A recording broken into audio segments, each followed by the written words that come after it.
Breaking news, দৌলতপুরে যৌথ অভিযান।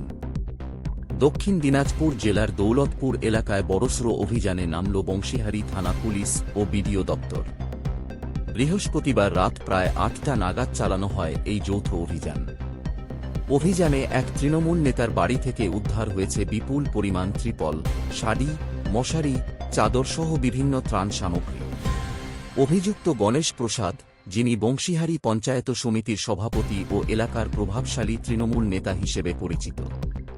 সাধারণ মানুষের জন্য বরাদ্দ ত্রাণ সামগ্রী নিজের বাড়িতে মজুত করে রাখা হয়েছিল, যার ফলে বহু মানুষ সরকারি সুবিধা থেকে বঞ্চিত হয়েছে। বিশেষ সূত্রে জানা গিয়েছে, পুলিশের অভিযান শুরু হওয়ার আগেই বাড়ি ছেড়ে পালিয়ে যান অভিযুক্ত নেতা। ঘটনাকে কেন্দ্র করে এলাকা জুড়ে ব্যাপক চাঞ্চল্য ছড়িয়েছে। প্রশাসনের পক্ষ থেকে পুরো ঘটনার তদন্ত শুরু হয়েছে। দেখছেন দৌলতপুর নিউজ, সবার আগে সবার পাশে।